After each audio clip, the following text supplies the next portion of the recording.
tinggallah di dalam aku. Sebetulnya Yesus hendak memimpin Anda, mengasihi, melindungi, merawat, memberi apa kebutuhanmu, nutrisi, harta dunia, apa yang kau mau, supaya akan diberikannya. Dan ditambahkan, kemudian firmanku, perintahku, pengajaranku tinggal pula di dalam jiwamu yang di dalam aku. Kan itu bukan rumit, enak itu sudah. Makanya tidak ada yang mustahil bagi kamu kalau posisinya seperti ini gitu loh. Pasti ditolong. Maka pertanyaan tadi, apa yang harus kukerjakan, Binsar? Ya toh, apa perlumu?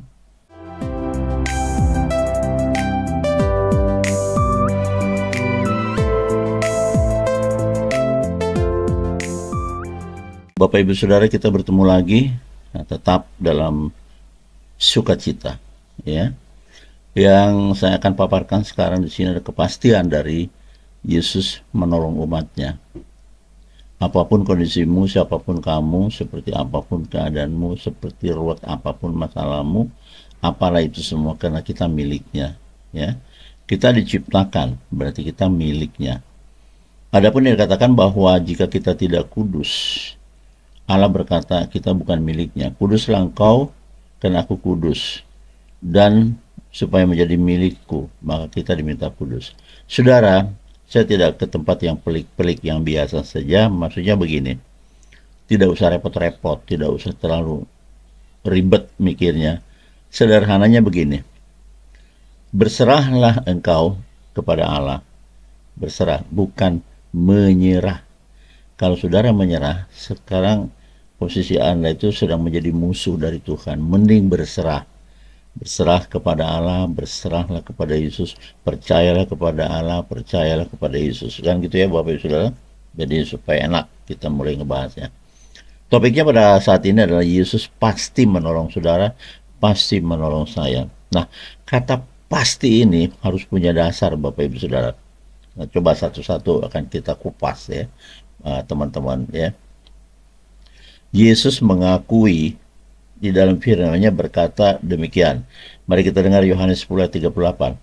Tetapi jikalau aku melakukannya dan kamu tidak mau percaya kepadaku, percayalah akan pekerjaan-pekerjaan itu, supaya kamu boleh mengetahui dan mengerti bahwa Bapa di dalam aku dan aku di dalam Bapa. Ini harus benar-benar tajam dipahami ya. Pengakuan Yesus yang dicatat di Yohanes 10:38. Jadi maknanya adalah bahwa sedang memberitahukan kepada saudara dan saya, kepada kita semua di dunia ini, Yesus di dalam Bapa, dan Bapa yang kita sembah, yang kita panggil Bapa Surgawi, Tuhan semesta, di dalam Yesus. Coba Bapak dan Ibu kita renung baik-baik. Sang penguasa alam semesta yang kekuatannya tidak tertandingi, kasihnya begitu besar, dan semuanya itu mencurahkan perhatiannya kepada kita, ada di dalam jiwa Kristus loh, di dalam jiwa Kristus. Jadi maka itulah bagi Yesus tidak ada yang mustahil, karena bagi Bapa itu sendiri tidak ada yang mustahil, Bapak Ibu Saudara. Nah, jadi ketika Yesus di dalam Bapa dan Bapa surgawi di dalam Yesus, maka Yesus tidak pernah gagal. Menyembuhkan, memberitikan badai, memberi makan 5.000 orang, memberi makan 4.000 orang, ya, kemudian memanggil Lazarus yang mati menjadi hidup. Bahkan pakaiannya pakaiannya dipegang saja sama orang sakit. Orang sakit itu mengimani. Kalau disentuh saja orang kudus ini pakaiannya, maka aku sembuh. Nah, hal-hal semacam itu zaman dulu itu masih kental. Nah, zaman sekarang ada banyak orang saya tahu tidak akrab lagi, tidak lagi terlalu mempelajari Yesus itu siapa nih? Siapa sih Yesus itu? Kenapa harus kita sembah dia? Kan gitu, Bapak Ibu Saudara. Oke. Kemudian kita sudah mendengar juga dalam paparan saya di video yang lalu bahwa kita harus percaya, kan gitu ya. Ya, karena di dalam Yesus ada Bapa, lalu Yesus juga mengatakan bahwa bagi orang percaya kepada dia tidak ada yang mustahil. Kenapa? Berarti kalau saya percaya kepada Yesus, berarti saya percaya kepada kekuatannya, kasihnya, pengampunannya, berkatnya, kepada Bapa yang ada di dalam dia. Ya kan? Saya percaya kepada Yesus sama dengan saya percaya kepada Bapa yang ada di dalam Yesus. Begitu. Sama kan ya? Nah, lalu berjanji, jika engkau percaya kepadaku, tidak ada yang mustahil bagimu. Ini lagi janji nih. Tidak ada yang mustahil bagi orang percaya. Markus 9 ayat 23 menulis itu. Tidak ada yang mustahil bagi orang yang percaya. Oke, agak sedikit saya bongkar kalimatnya. Tidak ada yang mustahil kalau Bapak, Ibu, Saudara percaya kepada Yesus. Sama kan itu nilainya. Hanya secara frase susunan kalimatnya tidak seperti yang baku tadi. Kalau bakunya begini, tidak ada yang mustahil bagi orang yang percaya, ya. Tetapi kita bisa sederhanakan dan lebih kepada untuk dipahami, ya. Kalau kamu percaya, kamu pasti sukses dalam segala hal. Sama itu. Kan tadinya orang dunia bilang nggak bisa, nggak mungkin. Semua nggak mungkin yang ada dalam benak orang-orang dunia. Tapi bagi Tuhan itu terlalu mudah. Percaya saja modalmu, percaya saja kepada Bapa, percaya saja kepada Yesus. Maka apapun yang kau minta dan bahkan kau percayai yang kau minta itu akan dikabulkan, maka itu akan terwujud. Kan gitu ya? Iya dong. Ya kan? Tetapi ketika kita berdoa percaya 1, 2, 3 kali misalnya tetap percaya, lama-lama begini, karena jawabannya dianggap lama, jawabannya tidak instan seperti mereka yang di Alkitab, hitungan detik mungkin menit, mereka itu dari penyakit tuh ya, dari penyakitnya dipulihkan oleh Tuhan. Ketika itu Yesus masih berwujud manusia. Nah sekarang kita tahu Yesus sudah dalam perwujudannya, roh tidak kelihatan, ya. Sudah tidak kelihatan dalam roh. Nah yang saya maksud begini, ketika Bapak Ibu sudah percaya, percayanya total, bukan cuma di mulut. Ini kan banyak kita hanya di mulut. Nah ini gini, pelan-pelan. Banyak orang pergi beribadah ke gereja, banyak. Bahkan dipaksakannya dirinya hadir di gereja dengan sebuah asumsi, kan gereja itu kudus ya, kudus, orang-orang suci, tempatnya Tuhan, kira-kira pengenalannya begitu. Nanti kalau dia sudah duduk di bangku gereja, saya ikut berdoa pimpinan daripada pendetanya dan apa pujian, dia ikut menyanyi. Tapi nggak berubah. Apakah Tuhan tidak merubah dia? Loh, Tuhan mau, asal kamu siap dirubah, kan gitu. Ini perkaranya jadi rumit. Saudara minta ya ditolong sama Tuhan. Ini kan Tuhan Maha Menolong ya. Bisa menolong kita apa tuh, kalian mau supaya Tuhan menolong ya, oke, dalam berbagi perkaramu ya, saya ngomongnya lebih pelan-pelan aja supaya nggak belepotan. Tuhan Yesus bersedia menolong kamu, udah, tapi kamu tidak bersedia menerima pertolongan Tuhan, walaupun hatimu tidak begitu. Kesediaan yang saya maksud, kesediaan menerima pertolongan Tuhan, kita siapkan hati kita. Kita siapkan jiwa kita. Kita siapkan pola pikir kita. Kita siapkan sifat-sifat kita. Kita siapkan semuanya supaya berkenan bagi Tuhan hidup kita. Kalau itu tidak dipersiapkan, sedangkan badanmu, saudara itu, tubuhmu itu adalah bait Allah. Nah kalau tidak siap di sini, segala macam kedengkian, ya, keburukan-keburukan dalam hati, suka membuli, merusak, merugikan orang. Nah itu kan berarti hatimu tidak siap. Terus bagaimanakah akan turun dari kemuliaan yang maha kudus ke dalam dirimu pertolongannya, walaupun kamu sudah berteriak sampai bertahun-tahun? Iya, ini contohnya begini. Satu keluarga tahun kelima, ya, belum dikaruniai anak. Ini kan problem. Inilah masalah. Bukan hanya duit, bukan hanya jabatan, pangkat, dan pekerjaan, bukan. Tapi keturunan juga yang dirindukan. Sebab kalau sampai suami istri berketurunan lambat dan atau sudah dipandang ini titik kritis, 7, 8, 9, 10, 11 tahun, kayaknya nggak ada lagi. Ia bersyukur kalau masih damai. Kalau saling curiga, mungkin istrinya menuduh suaminya atau suaminya menuduh istrinya. Nah, ini harus bareng-bareng ditangani di dalam doa terutama ya. Kalau memang mau menelusuri lihat penelitian kedokteran atau medis silahkan.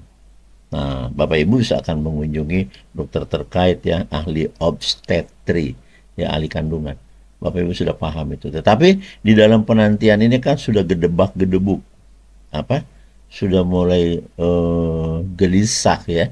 Ketakutan perpecahan terjadi. Kalau tudingan-tudingan ini tidak dikendalikan ya. Menuding saja kerjanya, tidak ada pemeriksaan. Nah, yang paling nyaman berseru kepada Tuhan, ya toh? Karena anak yang dilahirkan itu adalah janji firman.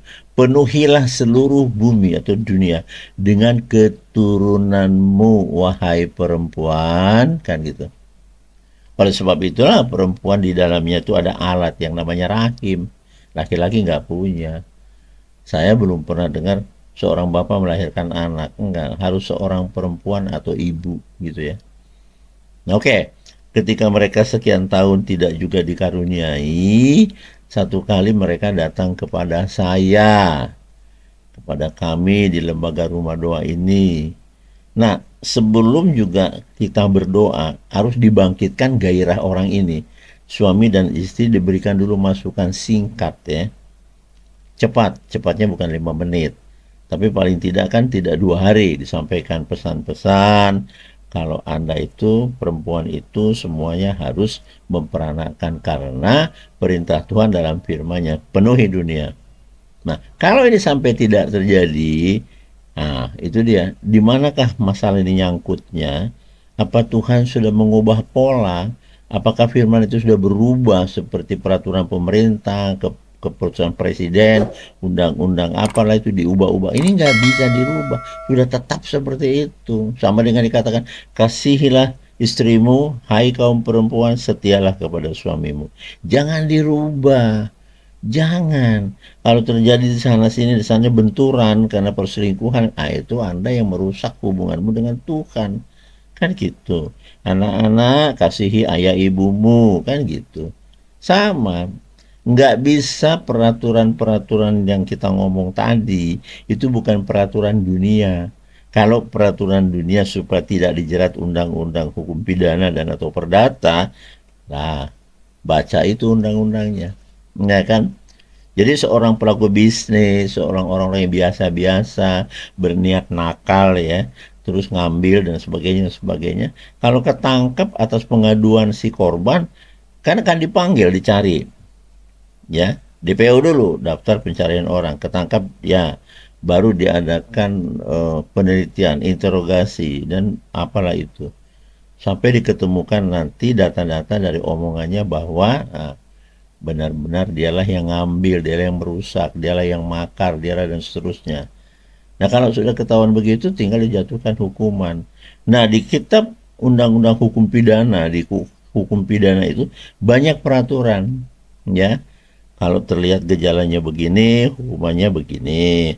Kalau terlihat gejalanya seperti apa, nanti hukumannya seperti apa. Kalau ini, kalau itu ada. Nah, di dalam kemuliaan Tuhan itu ada. Undang-undangnya ya Alkitab gitu loh Bapak Ibu. Punya kita. Yang saya sayangkan sedikit sekali orang yang mau dekat dengan Tuhan. Tapi banyaklah orang itu mengharapkan pertolongan Tuhan. Video ini berjudul bahwa kepastian Tuhan menolong orang-orang yang datang kepadanya. Pasti ditolong. Ya, tetapi ketika manusia teman-teman ini berharap untuk ditolong, di situ melahir dan di situ muncul pula getaran-getaran prasangka buruk atau kurang percaya. Berdoa tapi dibarengi dengan unsur kurang atau tidak percaya. Lalu tadi lagi ngapain itu? Kan orang berdoa itu memohon pertolongan Tuhan dalam bentuk apapun. Kesehatan, keutuhan rumah tangga, damai sejahtera maksudnya. Uang, rumah, apa, dan semuanya. Kan diminta. Dan saudara meminta, ya bayangin yang diminta itu seperti apa dan sudah tercapai gitu loh. Ya, mintalah apapun keinginanmu, kan gitu ya. Dan percayalah yang kau minta sudah kau terima, dan itu semuanya dibuka oleh Tuhan Yesus, diberikan peluang kepada kita untuk meminta. Bahkan kalau terasa memang belum pernah meminta, Tuhan tahu, maka dikatakan sampai hari ini kau belum meminta apapun kepadaku dalam namaku. Jadi orang-orang yang belum berani meminta ditegur lagi, sampai hari ini kau belum meminta apapun. Nah, berarti ada orang yang kelompok begini. Kalau nggak ada orang kelompok begini, maka masakan Yesus ngomong soal itu? Nggak mungkin. Sama dengan begini, kalau nggak ada gunanya pertobatan, ngapain disuruh bertobat? Ngapain disuruh kalau nggak ada gunanya? Kan gitu. Kalau dahulu istrinya Adam, yaitu Hawa, tidak berikan perintah penuhi dunia dengan seluruh keturunanmu, mungkin perempuan-perempuan ini juga tidak akan beranak, karena nggak ada perintah itu, dengan keturunanmu, kan gitu ya. Baik Bapak Ibu Saudara, ya. Jadi percayalah supaya berkemenangan. Kata tidak ada yang mustahil model dunia, bagi orang percaya itu modelnya adalah selalu sukses, berhasil. Karena apa? Karena percaya. Kan begini, orang percaya itu tinggal di dalam kasih Kristus, itu cirinya. Dan firman Yesus itu tinggal di dalam batinnya orang percaya. Itu orang percaya, bukan orang percaya cuma nyanyi doang. Orang percaya cuma ngomong di mulut, hatinya tidak. Hatinya keras, justru curiga. Prasangkanya buruk kepada Tuhan. Mampu nggak sih Tuhan melunasi utangku? Mampukah nggak Tuhan memberikan pekerjaanku? Mampu nggak Tuhan memberikan rumah kepadaku, kendaraan, dan memberikan usaha bagiku? Mampukah? Nah, kalau sudah bertanya mampukah, berarti Anda sedang cemas, sedang khawatir, ada ketidakmampuan Yesus. Nah, ini kita masuk di zona yang tidak nyaman, zona yang salah. Iya kan, harusnya kan kita percaya. Nah, makanya percaya yang dimaksud dalam Alkitab bukanlah percaya yang beredar di dunia nyata, ya. Percayalah, padahal tidak percaya. Nah, misalnya begini, sudah berdoa, berdoa itu karena percaya loh, ya. Katakanlah percaya, berdoa, berdoa dan berdoa, terus-terusan berdoa. Sampai kesekian bulan kok nggak ada hasilnya. Mulai manusia itu kan komplain, ya. Padahal ketika kita berdoa itu sudah dikatakan tidak ada yang mustahil bagi orang percaya. Siapa? Harusnya orang berdoa itu adalah orang percaya. Ya nggak mungkin dong, ya. Orang tidak percaya, kok malah pakai jalur doa? Kalau dia mereka tidak percaya sama Tuhan yang dia akan sebut di dalam doanya. Kan menyebut nama Tuhan. Ya toh? Nah, mintalah kepadaku di dalam namaku, kata Yesus begitu ya. Oke. Jadi tidak ada yang mustahil, ya, tidak ada yang mustahil. Kemudian jangan ada pertanyaan, Yesus mau nggak nolong saya? Yesus sanggup nggak nolong saya? Yesus akankah memberikan kepada kami sepeda motor atau mungkin mobil atau rumah? Maukah Tuhan? Atau apakah kalau saya berdoa itu penyakit ibu saya, saudara saya, ipar saya akan sembuh, atau penyakit teman saya akan sembuh apa enggak? Jangan dipertanyakan. Kan Yesus itu jalan kebenaran dan hidup, pasti bisa. Yang dikatakan sama dia tadi, tidak ada yang mustahil bagiku, sebab tidak ada yang mustahil bagi Allah. Yang tidak ada mustahil jiwanya itu ada di dalam Yesus. Dengan Yesus juga tidak ada yang mustahil.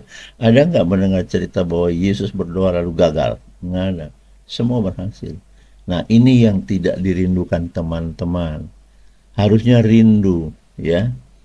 Jangan lupa topiknya kita kali ini adalah pasti Yesus akan menolong kita yang berseru kepadanya. Asalkan kita pada posisi yang benar, gitu ya. Pada posisi yang benar di hadapan Tuhan. Maksudnya hidup kita sudah baik-baik saja, ya kan? Nah, itu orang percaya, upahnya seperti itu, Bapak Ibu. Nah, tetapi kalau kita kurang percaya, ya tidak terjadi apa-apa. Iya kan? Yesus berpesan begini, supaya kamu aman, posisi berkemenangan, kan gitu. Hiduplah di dalam aku.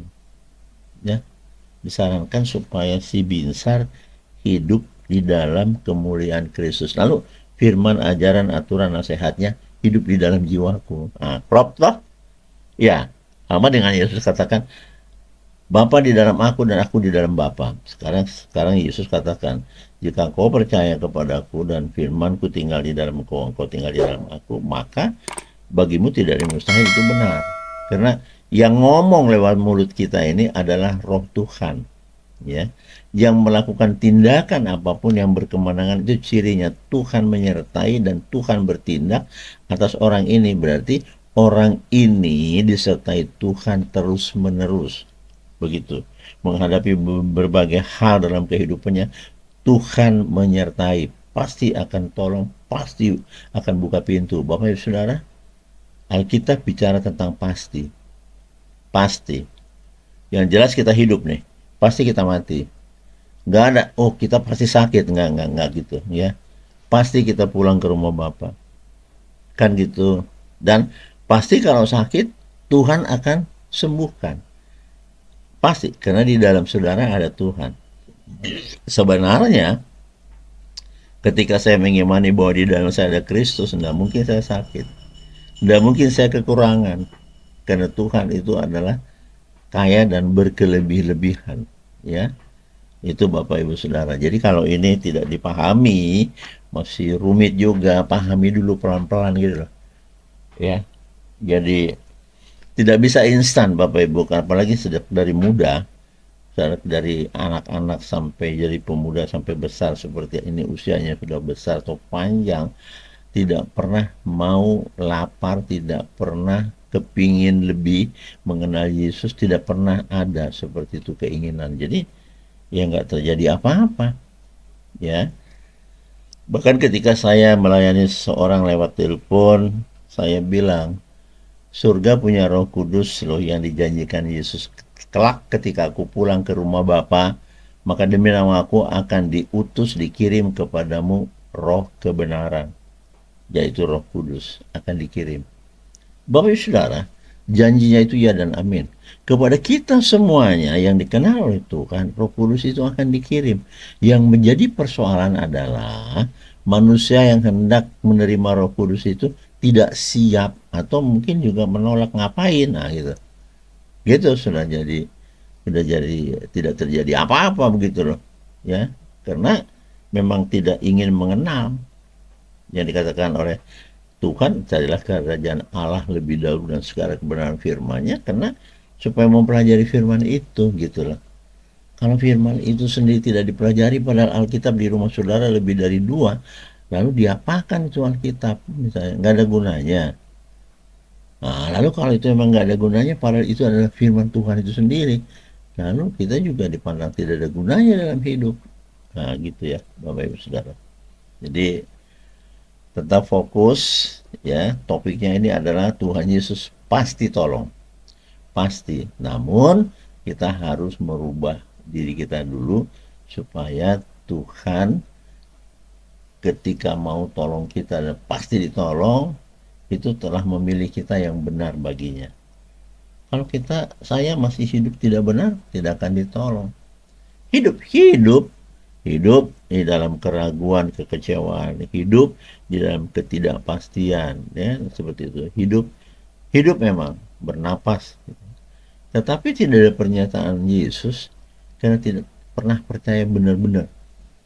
Ya, kalau orang percaya benar-benar kepada Tuhan, pendampingan Tuhan dan Bapa Surgawi dalam Yesus itu bagi orang itu kemanapun pergi, dimanapun berada, selalu ada di sebelahnya itu Yesus.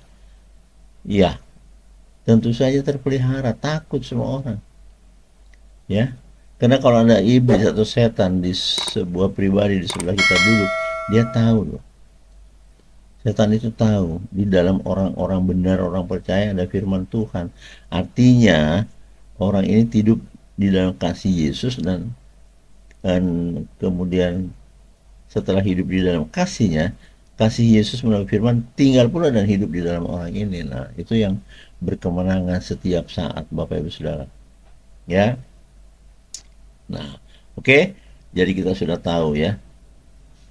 Kita coba simak beberapa percakapan yang tidak akan berubah-ubah ini karena Alkitab tidak akan dirubah ya.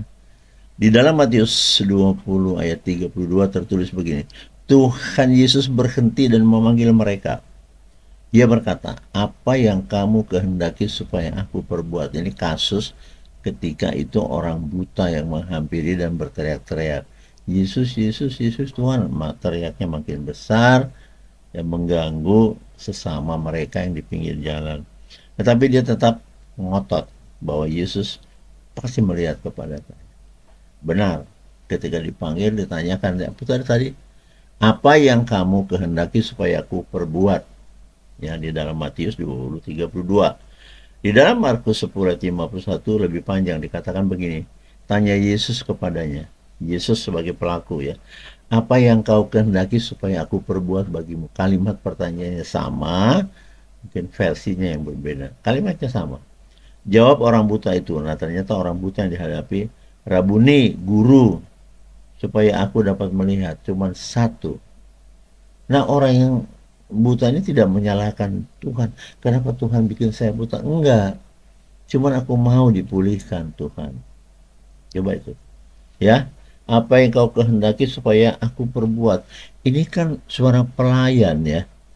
Kalau Anda pergi ke mana, ke toko gitu ya. Jelas-jelas jual sepatu, masih bertanya. Apa yang saya bisa bantu Bapak? Ya kan enggak mungkin saya di situ cari payung. Saya mau beli payung ada nggak ada di toko sepatu. Atau Anda masuk ke rumah makan itu khas ya, Minang misalnya, terus nggak tahu bagaimana, Anda lagi rindu, makannya benar, pengen makan.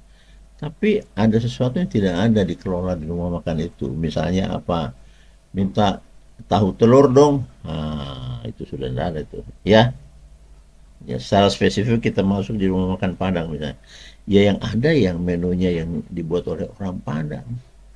Jadi kalau kita ngotot misalnya sudah masuk kan ditanya, bisa saya bantu mau makan apa? Nah pelayannya kan begitu. Lalu dia bilang, saya mau makan keredok. Tahu keredok? Oke, agak rumit, saya tidak tahu. Saya mau makan pecel. Kalau pecel semua tahu. Saudara minta pecel di restoran berbintang 5, walaupun pelayannya tahu, tapi nggak diproduksi pecel di situ. Sehingga di dalam daftar makanan atau menu itu tidak ada pecel. Kan gitu ya. Jadi sekarang kita ini kan diutus lahir di dunia dipercayai kita akan memenangkan jiwa-jiwa. Jangan lagi berbuat dosa. Kan gitu. Nah, menu yang ada di surga banyak sekali. Ya itu tadi. Ya supaya kita berkemenangan diawalilah setelah Yesus dibaptis lalu berpesan kepada dunia. Pesannya apa? Bertobatlah kamu seluruh dunia. Bertobat. Nah dengan kata-kata bertobat ini harusnya kita action. Kita melakukan tindakan untuk arah kepada meninggalkan perbuatan-perbuatan tidak terpuji atas gangguan atau ajakan setan. Bapak Ibu Saudara. Ya. Jadi kalau tadi Markus 10:51 dikatakan apa yang hendak aku perbuat bagimu, tentu supaya kau sukacita kan gitu. Aku pengen melihat, bukalah matamu. Jawabannya akhirnya begitu. Iya kan? Kemudian Tuhan Yesus, saya kasih tahu lagi di sini, Tuhan Yesus tidak bisa ditipu, dibohongi, ya, bahwa Tuhan itu maha tahu, ya. Anda, saya belum bicara kepada Tuhan Yesus, Tuhan Yesus sudah tahu apa ada di dalam hatiku, ya, karena Dia Tuhan. Pada wujudnya, dagingnya, tubuhnya tubuh manusia, ya, yang maha kaya tapi tidak pernah memiliki kelebihan dari orang lain, melayani berjalan kaki kemana-mana, kan gitu contohnya gitu. Nah karena zaman dulu tidak ada telepon yang mahal, Android misalnya, tidak ada juga mobil-mobil yang mewah atau sepeda motor, tidak ada. Jadi apa itu sebabnya mereka lebih takut kepada Tuhan, ya, lebih akrab dengan Tuhan, karena itu yang dipergumulkan saban hari. Oleh orang-orang percaya saat ini kan bicara uang, duit, uang, duit, itu aja. Dari mana caranya didapat nggak tahu, pokoknya uang, duit, uang itu perlu. Ya semua orang juga, hamba Tuhan memerlukan uang, kalau enggak bagaimana beli makanan, beli sayuran, buah-buahan, dan sebagainya Bapak Ibu Saudara. Jadi sangat-sangat mau ya Tuhan Yesus menolong. Itu kalimat yang tadi, apa yang kau mau. Nanti secara lahiriah atau batin Anda ngomong di dalam doamu, sesuai dengan pertanyaanmu, Tuhan Yesus, apa yang aku mau, sesungguhnya aku mau supaya hutang-hutangku lunas. Gitu.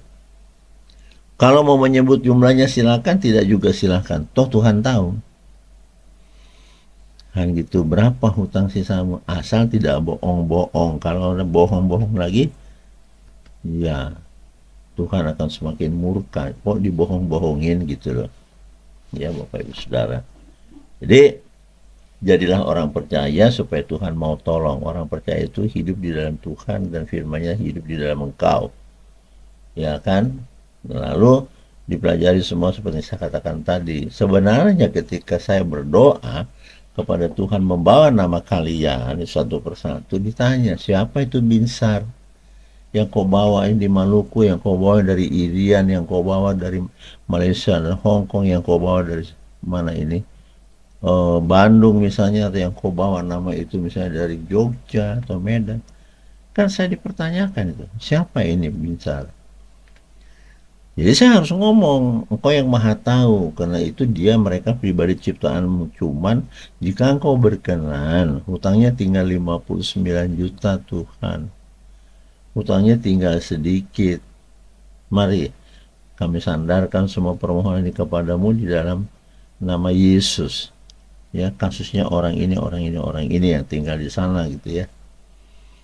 Kemudian sudah ditunggu berbulan, tidak ada berwujudannya berhasil. Sepertinya tidak akan terjadi kunjung atau tidak kunjung tiba nih jawaban yang diinginkan. Wah, salah ya. Tuhan tidak pernah tidur, itu dia. Nah, kita ngantuan. Belum kerja kita sudah ngantuk. Itu mungkin ada penyakitnya ya. Tapi Yesus kan sekali dia tidur ketahuan di buritan bahtaranya Petrus. Kenapa tidur bos? Ini badai sudah mengumbang-ngambingkan armada kita nih gitu ya, bahtera kita. Air sudah mulai masuk ke dalam kapal kita kan, dibangunin Yesus. Yesus dibangunkan karena muridnya tidak kuasa menghentikan badai dan angin, tidak kuasa. Ketika bangun Yesus ditanya, di mana iman kalian? Halo, iman itulah yang teguh dan ada di dalam jiwa setiap orang, yang mengusung orang itu berkata, bertindak, kan gitu ya, berpikir. Iya, roh itu yang melakukannya, maka tidak pernah gagal. Nah, jadi dikatakan tadi, jika engkau percaya kepadaku tidak ada yang mustahil bagimu. Nah, orang percaya kepada Yesus yang dikatakan tadi, yang memiliki otoritas ya, memiliki kekuatan untuk melakukan apapun yang terbaik. Mengusir setan demi nama Yesus itu otoritas kan ya. Menyembuhkan orang-orang sakit itu otoritas. Kan begitu. Gitu. Juga menyembuhkan orang yang kusta. Sampai kepada ujungnya, jadikan bangsa muridku, jadikan. Bapak Ibu Saudara, kalau mendengarkan perintah begini kan berarti kita ini harus menjadikan orang-orang luar ya toh menjadi murid-murid Yesus. Nah, ini kalau gerejanya diam saja, ya muridnya nggak bertambah ya, nggak ada. Berkurang mungkin karena pindah tugas dan sebagainya.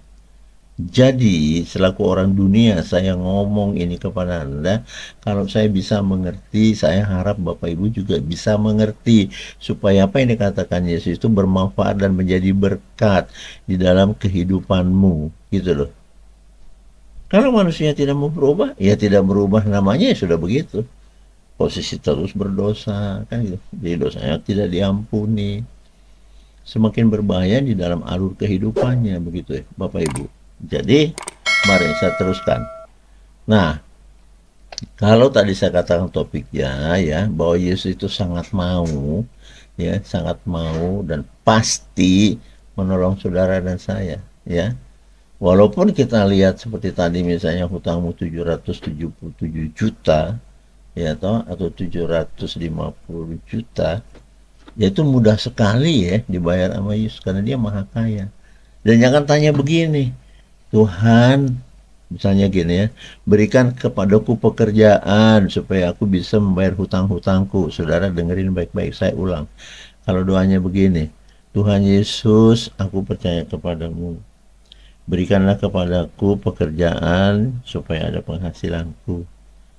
Dan kemudian aku bisa ya memberikan obat-obatan dan sebagainya supaya saudara, emak atau siapa ini yang kami hadapi ini ya bisa sembuh karena adanya duit. Jadi dia putar itu dengan rancangan pikirannya. Nggak usah, Tuhan nggak pernah nanya gitu, dan dia juga tidak mengajarkan begitu. Percayalah, tanpa duit pun kau sembuh jika kau percaya, karena Yesus ada Tuhan penyembuh. Bapak Ibu Saudara. Jadi di sini saya sampaikan lagi bahwa ibu-ibu yang banyak saya di WA itu, bagaimana sih caranya Pak Binsar? Saya kan tidak punya pengetahuan lagi. Tapi yang jelas utang saya masih sisa kira-kira 127 juta Pak Binsar. Nah kan masih ada sisa. Di sisa inilah iman yang perlu bertumbuh tegas, bertumbuh kokoh. Di posisi ini, di posisi yang sudah sangat sulit dan rumit dan dapat ancaman dari para penagih-penagih hutang. Coba, kan akhirnya stres. Bentar lagi besok sudah tahu tanggal sekian tuh, besok jam sekian akan ditelepon, sudah janji, ya gitu. Tiba waktunya telepon kan gemetar. Apalagi orang-orang sekarang tidak ada lagi yang santun, tidak ada lagi yang hormat, ya kan? Main ancam adalah hal yang biasa dipertontonkan oleh roh-roh kejahatan di tengah kehidupan kita yang percaya kepada Kristus. Di tengah kehidupan kita, orang percaya ini kepada Yesus, serangan-serangan yang membabi buta dari kesetanan atau iblis itu ya menjadi hal yang harus dihadapi saban hari. Karena itu tetaplah berdoa dan tetaplah minta kepada Bapa agar diutus Roh Kudus itu tinggal di dalam kamu. Supaya apa? Supaya engkau berkemenangan di dalam segala hal. Artinya, apa yang ditanyakan Yesus, halo Bapak Ibu pemirsa, apa yang kau mau supaya aku kerjakan? Itu kata Yesus. Nah, Bapak Ibu sudah sedang mendengarkan ini, buat tulisan di situ. Biasakan kalau mendengar begini, siapkan kertas atau buku tulis yang memadai, kemudian tulis dengan potret dan atau pulpen apapun itu. Catat. Iya kan, harus dicatat. Kalau pertanyaannya sederhana hanya begitu, apa yang engkau mau supaya aku lakukan? Ya. Tetapi orang banyak itu berdoanya hanya menitipkan, tidak ikut ambil bagian atau berkontribusi supaya cepat dilayani oleh Yesus. Nggak ada yang begitu, diam. Ya diam kalau bermeditasi hening ya dari gangguan pikiran dunia yang terbebani itu bagus. Tapi kalau duduk diam, yoga nggak apa segala, nggak diam, sediam-diamnya tuh mirip orang yang dungu, tidak komunikasi dengan Tuhan. Ada orang diam, tidak ngoceh, tidak ngomong, bersuara, tidak pidato, tapi memiliki kedekatan dengan Yesus. Setiap saat selalu ada dalam batinnya rasa syukur. Terima kasih Tuhan Yesus, hari sudah mulai sore, kami hendak pulang.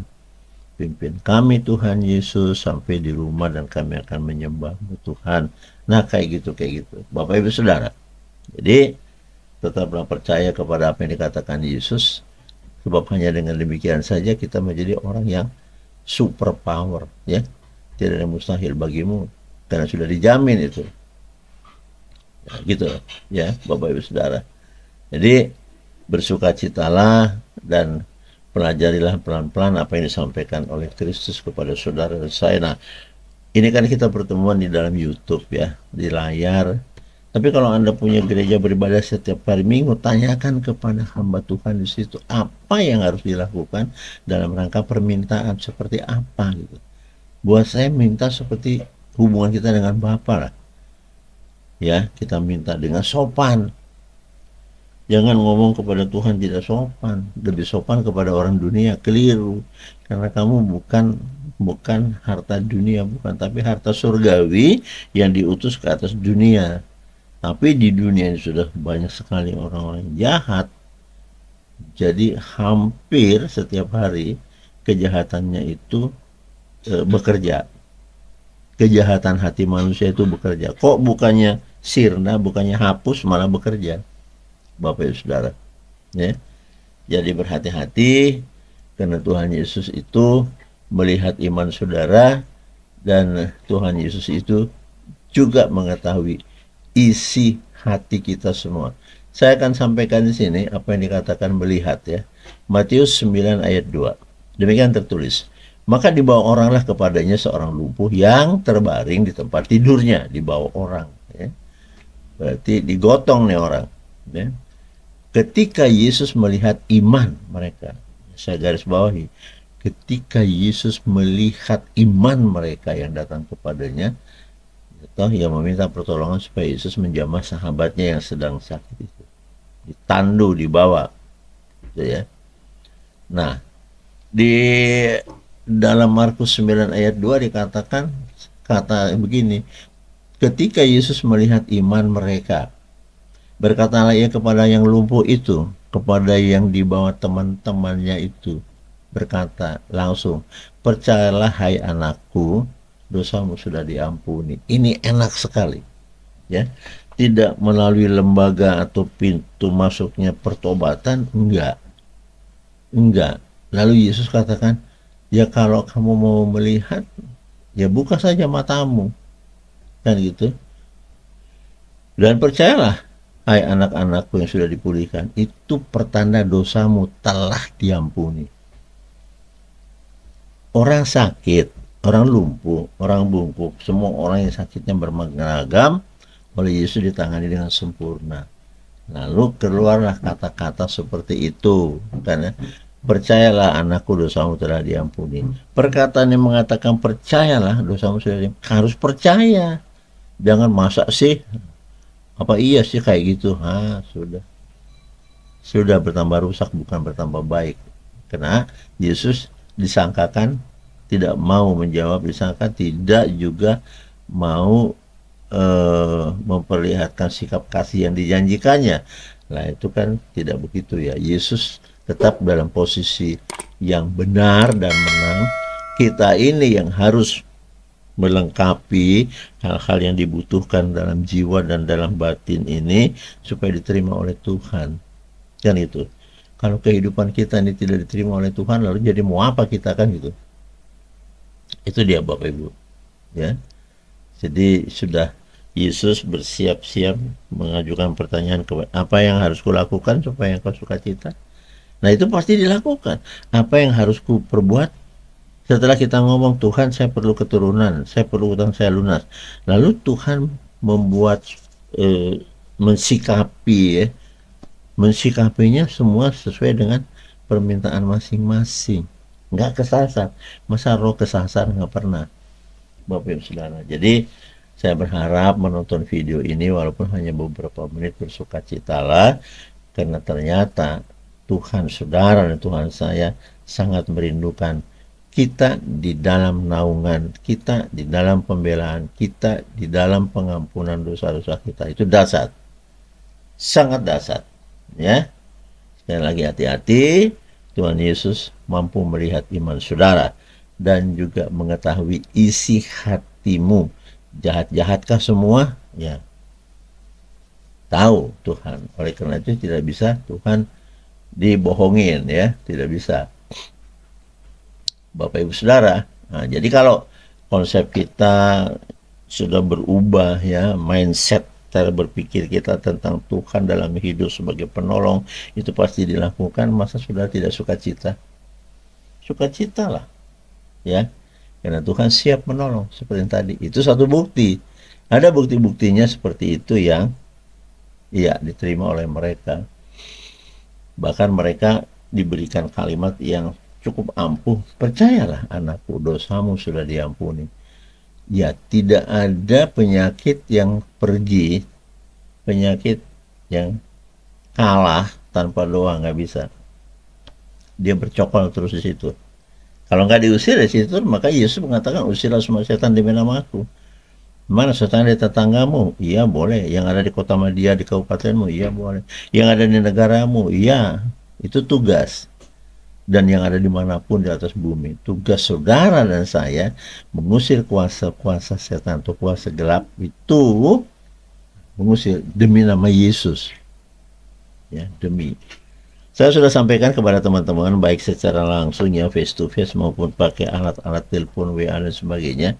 Sebenarnya Yesus tuh tidak salah loh menyatakan apa-apa. Yang salah kita ini di dalam menanggapi, memahaminya. Coba dengarkan ini. Usirlah semua setan demi namaku. Itu tanda-tanda orang percaya, kata Yesus, bukan kata saya. Jadi orang-orang percaya di bumi ini punya tanda, punya simbol. Apa simbolnya, tandanya? Dapat mengusir setan demi namaku. Nah, jadi oleh karena itulah, saya kalau berpapasan dengan peristiwa yang seperti itu yang ditangani, saya sudah mengatakan, demi Yesus aku nyatakan engkau keluar. Demi Yesus aku nyatakan engkau tidak kembali lagi.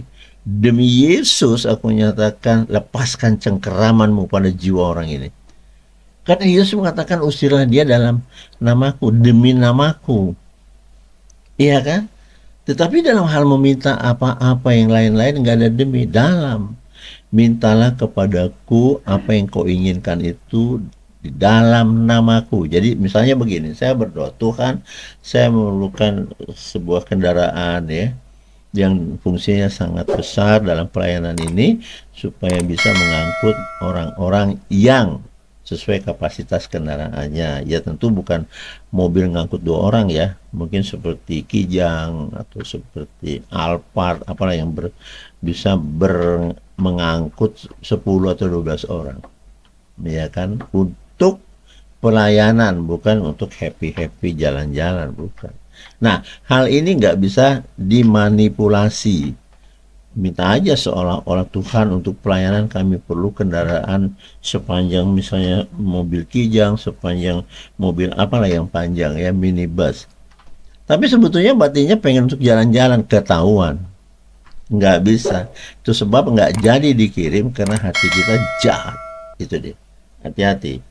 Bongkar itu hati, jangan jahat. Jangan keraskan hatimu, mokong, jangan. Ya. Terima, Tuhan hendak menolong kita, siapapun saudara. Hutangmu kah? Pekerjaanmu yang tidak ada sampai sekarang kah? Belum berketurunan kah? Penyakit orang tuamu, nenekmu, tantemu, siapapun itu, Tuhan pasti jamah. Pasti. Nah, oleh karena itu, tawaran tadi, jika kau tinggal di dalam aku dan firmanku tinggal di dalam engkau, pegang itu, rubahlah semua.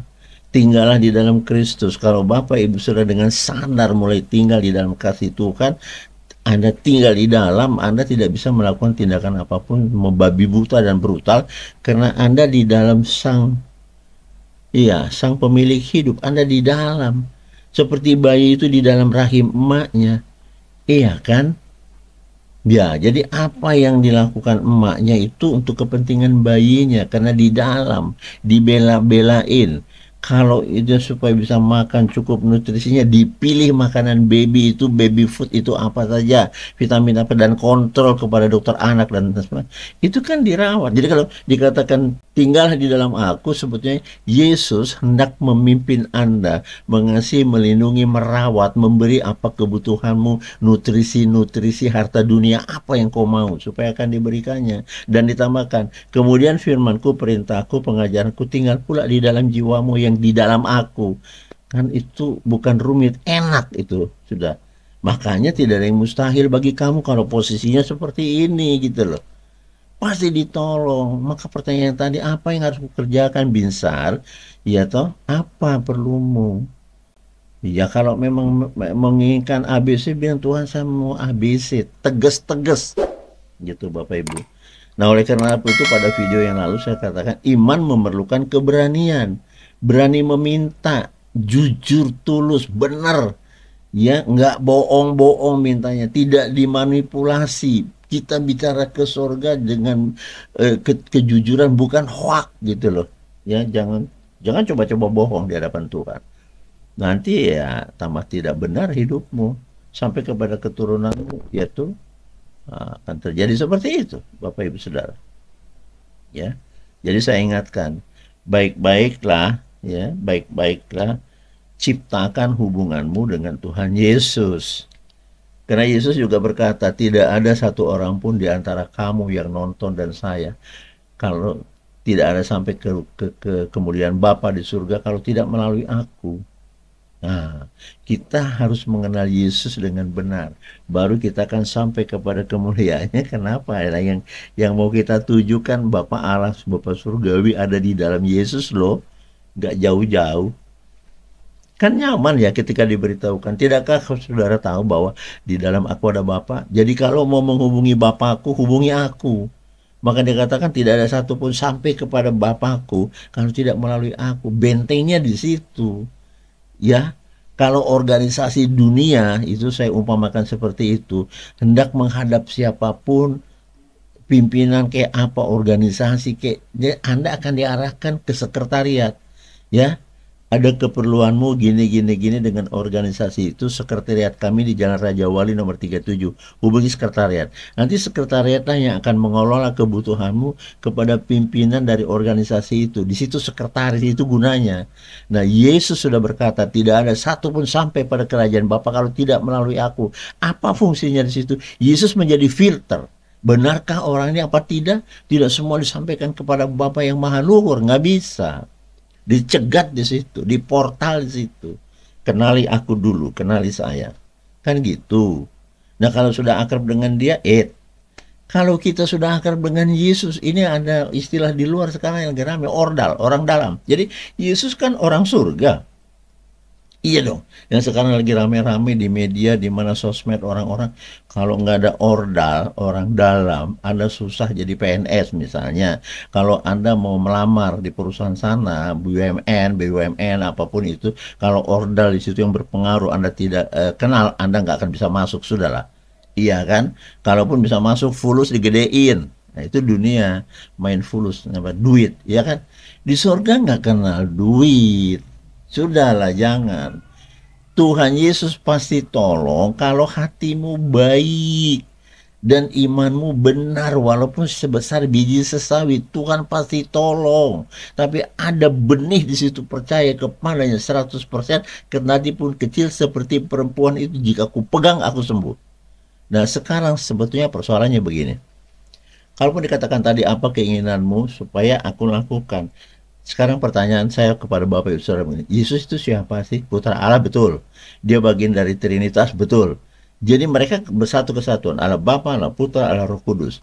Jadi dikatakan lagi di dalam perjanjian lama itu ditulis, Tuhan Allah diikuti dengan kata-kata semesta alam. Kata semesta alam, jagat raya ini punya hukum. Ya, hukumnya memberi, melindungi. Saudara dilindungi oleh alam. Coba, yang dibutuhkan di badanmu, nutrisi vitamin A, B, C, vitamin B1, B kompleks, vitamin C, apalah itu ada di alam. Ya, konon katanya kalau kita berjemur sampai jam 12, sampai jam 11 siang, ini diterpa dengan sinar matahari, maka vitamin D akan menerpa tubuh Anda melalui kulit. Hebat kan? Ada di alam. Iya, Anda perlu vitamin A, makan banyak wortel. Anda perlu vitamin B, C, makan itu jeruk banyak-banyak. Jadi alam sudah menyediakan. Makanya buat saya itu senangnya belajar begini. Mintalah apa saja kepadaku. Kepada siapa? Kepada penguasa alam, siapa itu? Kepada semesta ini gitu. Ya kan? Kepada makrokosmis ini. Saudara mikro, ya, yang ditopang oleh alam. Saudara yang ditopang oleh alam, kebutuhanmu, nutrisi makananmu ada di alam, termasuk udara. Coba, kalau udara tidak ada lagi di bumi, kita semuanya bukannya layu, mati total. Itu baru bicara udara, belum air. Kita harus minum air, kalau tidak salah kira-kira 5 liter, 8 liter kah sehari. Harus kebutuhan itu ada, kalau nggak ada dehidrasi, kekeringan, Anda sakit gitu lah. Jadi lihat itu alam itu. Kita dipelihara oleh alam loh. Ya. Oleh Tuhan Allah semesta itu. Jadi kalau dikatakan jadilah padamu seperti imanmu, jadilah padamu seperti kehendakmu, jadilah padamu seperti kemauanmu, jadilah padamu seperti keinginanmu. Sebenarnya yang membuat Anda jadi itu Anda sendiri. Jadilah padamu Pak Carlos seperti keinginanmu. Bongkar, kamu ingin apa? Ya, ingin punya mobil, jadilah, ciptakanlah supaya kamu punya mobil. Jadikan mobil dalam hidupmu. Kan gitu sebetulnya itu. Jadikan. Jangan cuma merengek-merengek, lakukan tindakan, dekati Tuhan Sang Pemilik alam, lipat tangan dan tunduk kepadanya, percayalah bahwa alam akan menjawab. Kalau memang Anda jujur, ya kan, mengimani pasti Yesus tolong Anda punya motor atau mobil, punya pekerjaan atau punya keturunan, punya jodoh atau punya damai sejahtera, rumah tanggamu tidak ribut melulu suami istri. Percaya. Alam tidak akan bisa berbohong.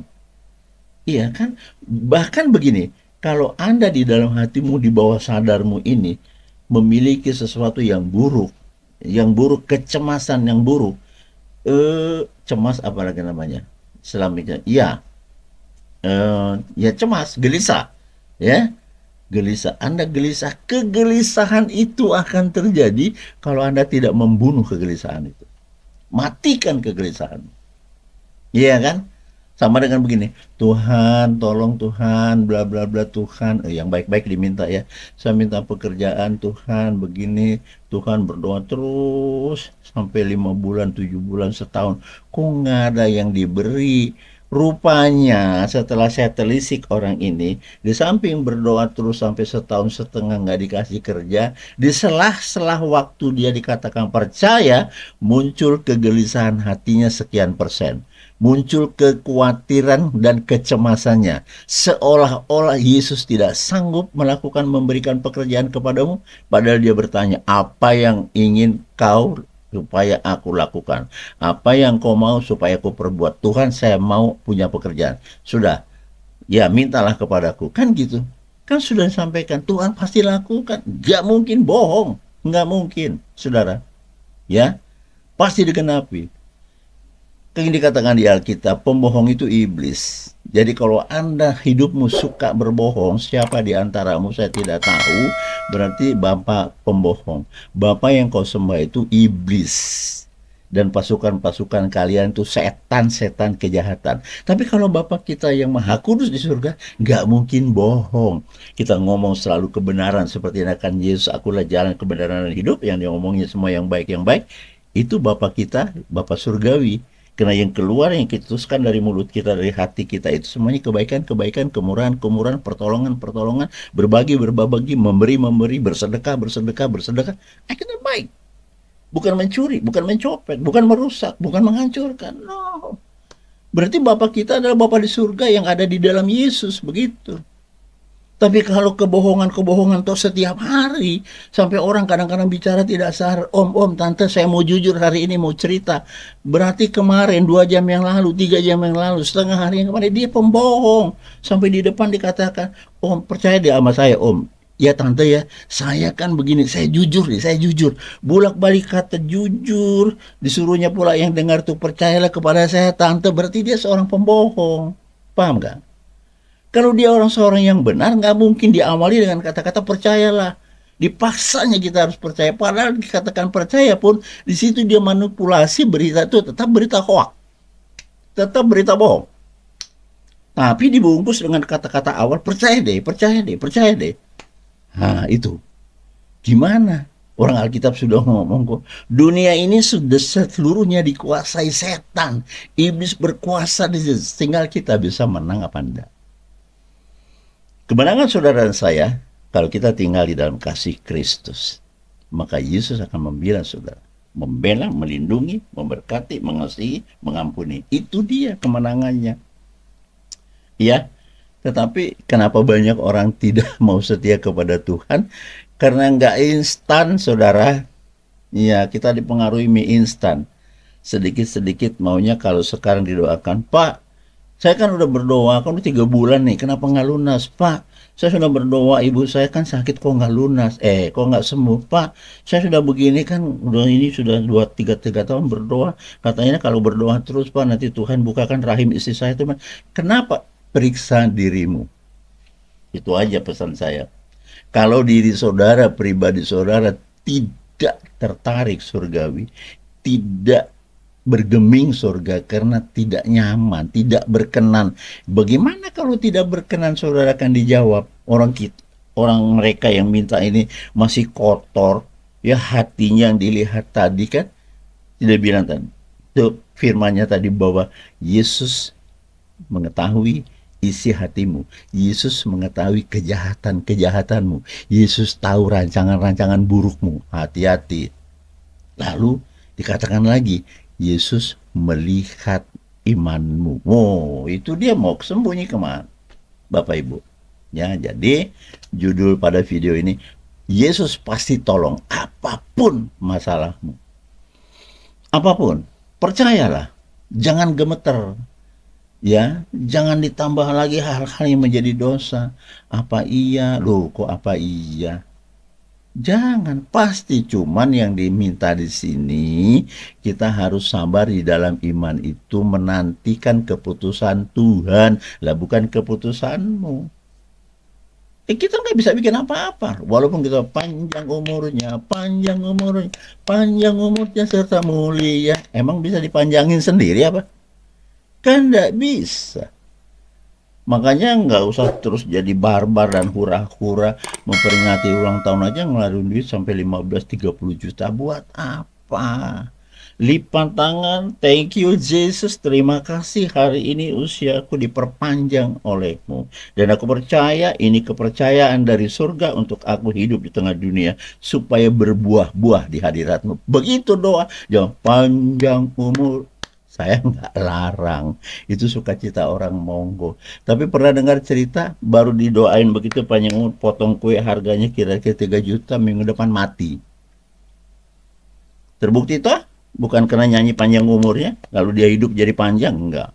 Sebetulnya tambah pendek. Usiamu bertambah sekarang dari peringatan yang kemarin itu setahun. Berarti kita sudah menuju ke kematian kurang. Ya tadinya mungkin kalau matinya 10 tahun tinggal 9 tahun. Makin dekat pada hari kematian. Itulah panjang umur. Paham? Jadi jangan terus marah. Wih, aku sudah bikin pesta panjang umur. Itulah urusanmu. Urusan Tuhan kan cuma ngintip gini. Oh, lagi begitu. Dosamu belum kuampuni. Kau belum bertobat. Kau bilang panjang umur. Emang kamu yang nentuin. Dicabut, selesai. Kan terserah Tuhan dong, bukan terserah saya. No, bukan terserah beta, terserah Tuhan. Hati-hati, ya. Oke, Bapak Ibu Saudara, terima kasih banyak sudah bersama dengan saya. Topiknya, kesimpulannya, Tuhan Yesus pasti tolong apapun masalahmu. Ya, kalau terasa tidak menolong karena engkau tidak berubah. Jadi, yang menarik berkat, yang menarik mujizat, yang menarik kebaikan, yang menarik keberuntungan hidup adalah iman saudara. Kalau imanmu buruk, maka hidupmu semakin buruk. Sampai jumpa pada video yang berikutnya. Tetap percaya, Yesus Juru Selamat kita, saya dan saudara. Tuhan Yesus memberkati. Jangan lupa subscribe, like, dan share kepada teman-teman. Tuhan Yesus memberkati. Amin.